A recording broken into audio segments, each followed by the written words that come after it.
Hi guys, welcome to 18th day. ఈరోజు ఏమైనా చేసామా?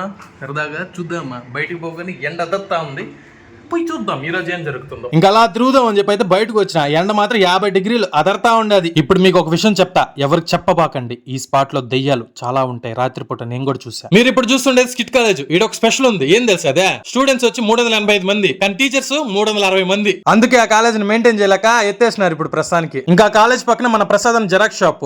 ఆ జిరాక్స్ షాప్ కాడ చిన్న పని ఉంటే చూసుకొని వెళ్లే సమయంలో ఆవు ఎదురొచ్చింది. ఇంకా ఆవును తప్పించుకొని ఇంటికి వెళ్ళి పడుకొని మళ్ళీ సాయంత్రం లేసి బయటికి పోయా. వెదర్ మాత్రం బీభత్సంగా ఉంది. సూర్యుడు చూడ 5 అవుతున్నా కూడా ఎట్ట వికసిస్తున్నాడా. అంత వేడిలో కూడా నేను, అమరేష్ గాడు, కౌశిక్ గాడు వెళ్ళి టీ తాగేసి మళ్ళీ ఇంటికి వెళ్ళి రెడీ అయ్యి 6 గంటలకి ఇంటి బయటకు వచ్చి మా ఇంటి కింద పెట్టిన వినాయకుడు దండం పెట్టుకుని పైకి చూడగానే షాక్. ఏంట్రా స్వామి, సూర్యుడేమో ఇందాక సూపర్ గా ఉన్నాడు, ఇప్పుడేంద్రా నాయన కారు మబ్బులు కమ్ముకున్నాయని భయపడిపోయినా. ఇంకా అదే భయంతో పానీపూరి షాప్ కి వెళ్ళి 2 ప్లేట్లు పానీపూరి తినేసి మా అత్తోళ్ళకి వెళ్ళి టాబ్లెట్స్ తీసుకొని ఇంటికి వచ్చేసరికి డే 18 కంప్లీట్ అయింది. డే 19 కోసం సబ్స్క్రైబ్.